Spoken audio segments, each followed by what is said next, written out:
Bismillahirrahmanirrahim. Assalamualaikum warahmatullahi wabarakatuh. Innal hamdalillahi nahmaduhu wa nasta'inuhu wa nastaghfiruh wa natubu ilaih wa na'udzu billahi min shururi anfusina wa min sayyiati a'malina. May yahdihillahu fala mudilla lahu wa may yudlil fala hadiya lahu. Asyhadu an la ilaha illallah wahdahu la syarika lah wa asyhadu anna Muhammadan 'abduhu wa rasuluh.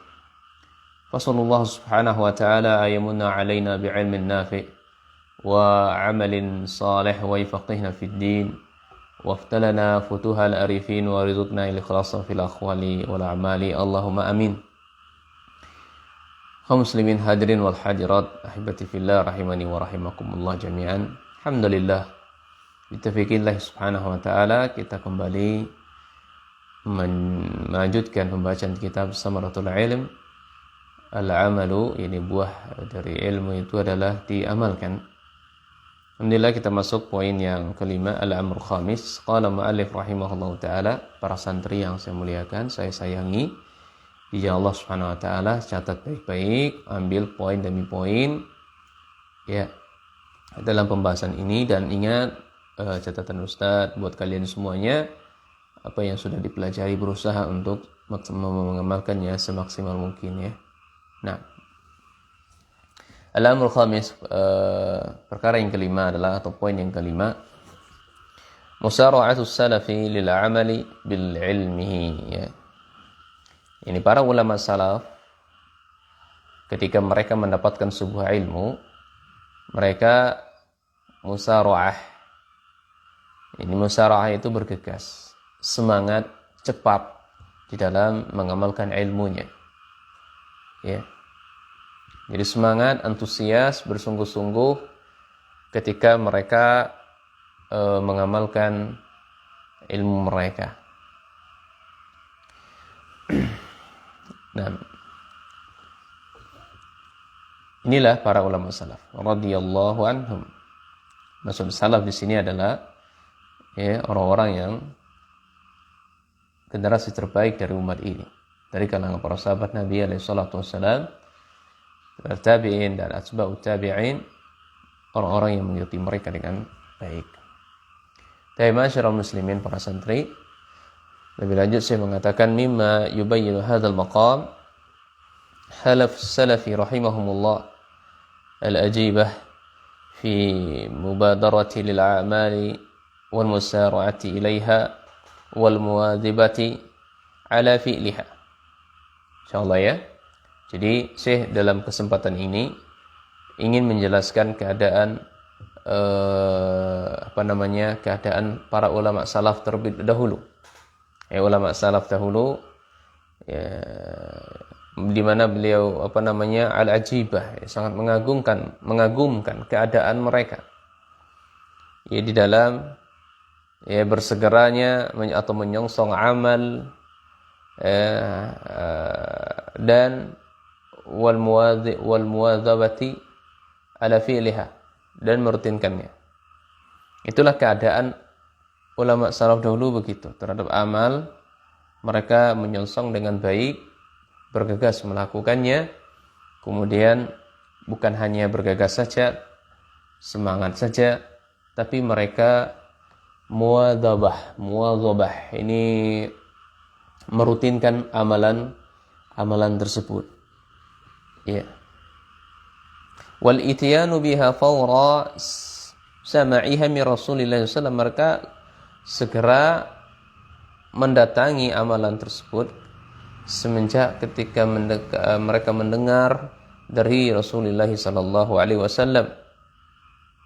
Ya. Wa fara sama'ihim li hadithihi alaihi salatu wassalam yubadiruna mubaratan ajibatan.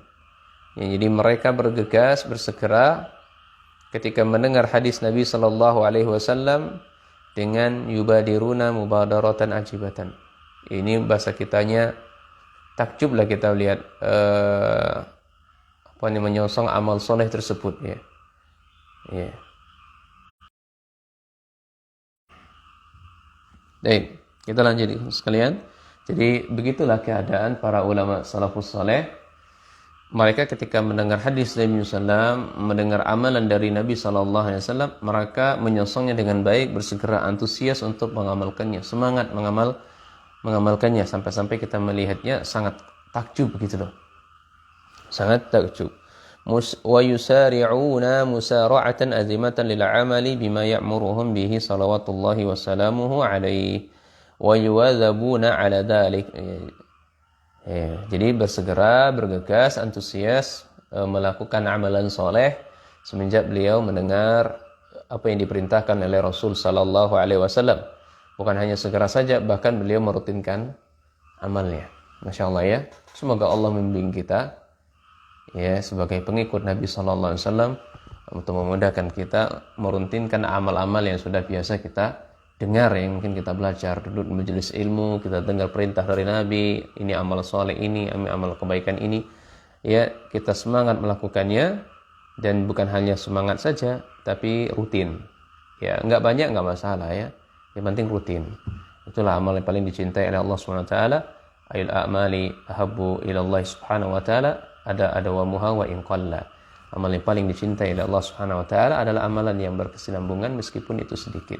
Ya, meskipun itu sedikit, tidak apa-apa. Mungkin kita sholat, ya sholat tidak bisa banyak sholat malamnya, ya nggak apa, 2 rakaat atau 1 rakaat, paling minimal 1 rakaat, ya paling minimal 1 rakaat. Itu pula dengan kita nggak mampu ya puasa Senin Kamis terus, ya paling tidak kita manfaatkan puasa ya sebulan itu 3 kali, ya bisa Ayyamul Bid dan seterusnya.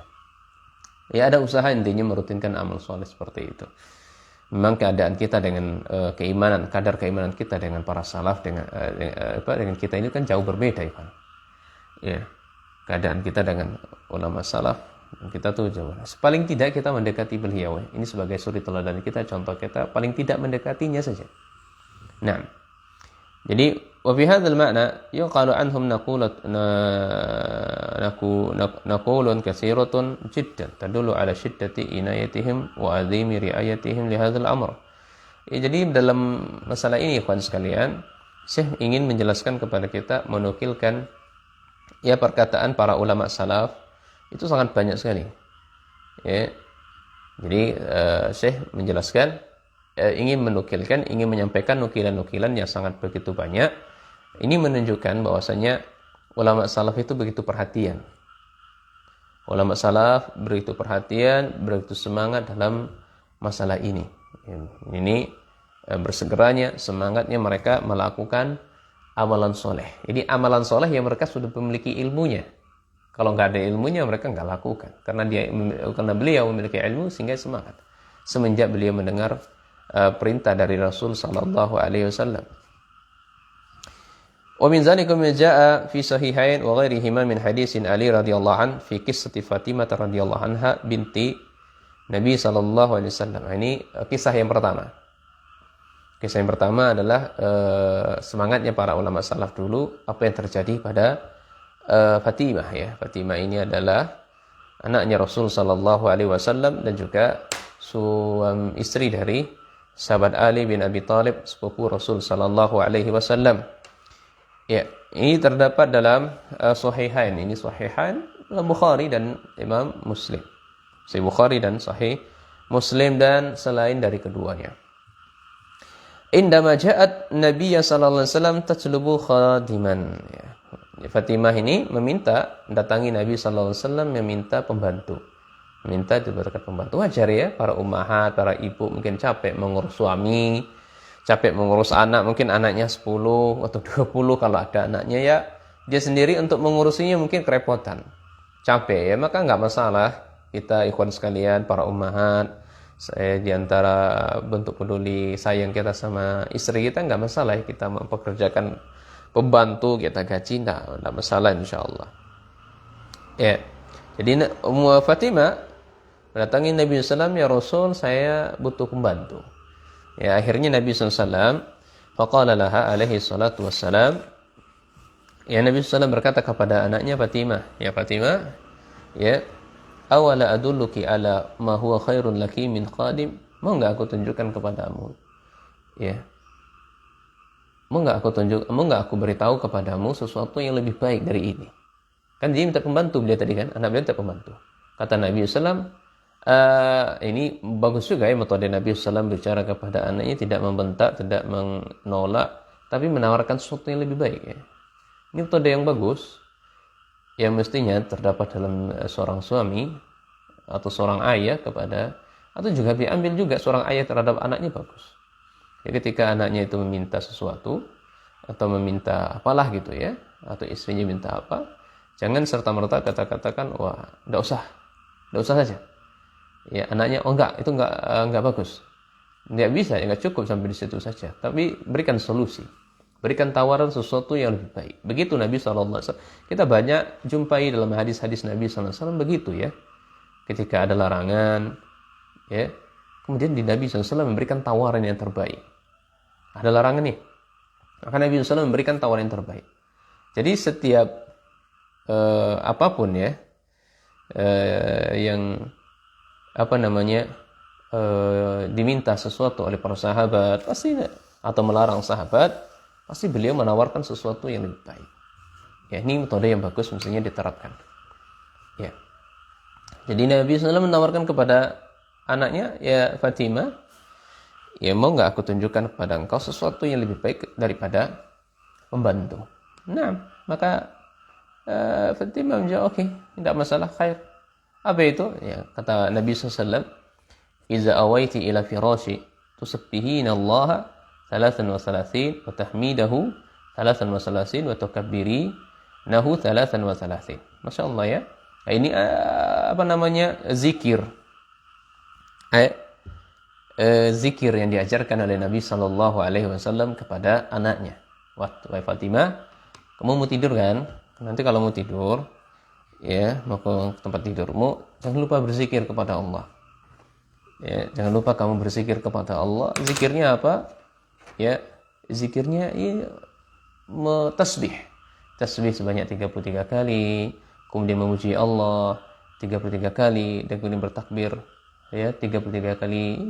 Subhanallah, subhanallah, subhanallah, sampai 33 kali. Alhamdulillah, alhamdulillah, alhamdulillah, alhamdulillah, sampai 33 kali. Kemudian Allahu Akbar, Allahu Akbar, sampai 33 kali. Masya Allah, ini keutamaan zikir ini, Masya Allah ya. Orang-orang yang berzikir kepada Allah itu hatinya akan tenang.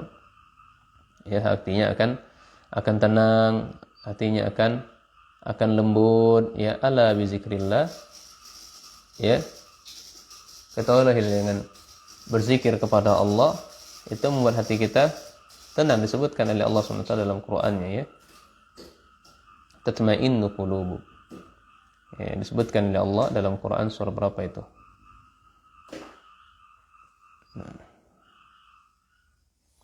Ya, ini disebutkan oleh Allah dalam Quran surah Ar-Ra'd ayat 28. Allah mengatakan alladzina amanu wa tatma'innu qulubuhum bi dzikrillah, ala bi dzikrillah tatma'innu qulub. Ya, orang-orang yang beriman, kemudian hati dan wa tatma'innu qulubuhum, hati mereka itu merasakan damai, tentram, tenang dengan bizikrillah, dengan mengingat Allah, dengan berzikir kepada Allah. Ala bizikrillah, ketahuilah dengan berzikir Allah, mengingat Allah Subhanahu wa taala, tatma'innu qulub, itu hati kita akan tenang. Jadi biasakan lisan kita itu selalu basah dengan berzikir kepada Allah, ikhwan sekalian ya. Bukan hanya ketika tidur saja, dalam setiap keadaan. Karena Nabi sallallahu alaihi wasallam, Nabi sallallahu alaihi wasallam yazkurullah, dalam berzikir kepada Allah Subhanahu wa taala fi kulli ahyani, dalam setiap keadaannya. Ya. Nah, subhanallah ya. Semoga kita bisa mencontohnya.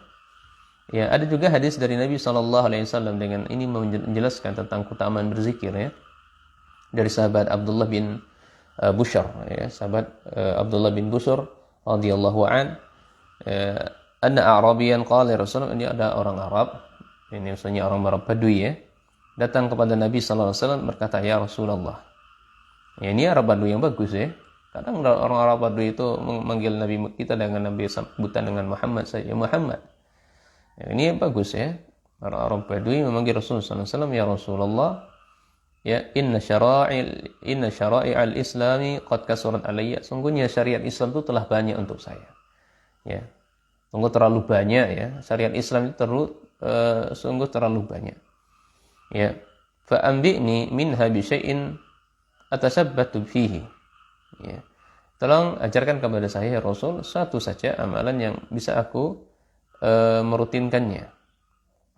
Ya, atau bisa aku berpegang teguh kepadanya. Atau istiqomah padanya juga bisa.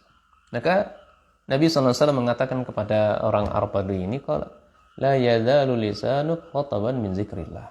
Ya, hendaknya lisanmu itu selalu basah. Maksudnya seringnya kita berzikir kepada Allah Subhanahu wa taala. Ya. Dalam hadis yang lain disebutkan oleh Nabi SAW, sabaqal mufarriduna qalu wa mal mufarriduna ya Rasulullah qala zakiruna Allah katsiran wa zakirat. Ya, orang-orang mufarridun telah mendahului. Ya, para sahabat berkata, siapakah mufarridun ya Rasul? Orang mufarridun itu adalah kaum laki-laki dan perempuan yang mereka berzikir kepada Allah. Maksudnya berzikir yang banyak. Jadi kita kalau berzikir itu akan hati kita tenang, damai, kemudian juga menguatkan badan kita. Ya, disebutkan oleh para ulama seperti Syekhul Islam Ibnu Taimiyah seperti itu kalau tidak salah. Ya, dan juga berzikir kita bisa mengusir syaitan, ya. Mengusir syaitan, kemudian menghilangkan kesedihan hati kita, mendatangkan kegembiraan, senang, kemudian membuahkan ketundukan dan mendekatkan diri kepada Allah, hati kita jauh lebih hidup, membersihkan hati yang berkarat, seterusnya banyak sekali ya faidah fadail dari berzikir kepada Allah Subhanahu wa taala.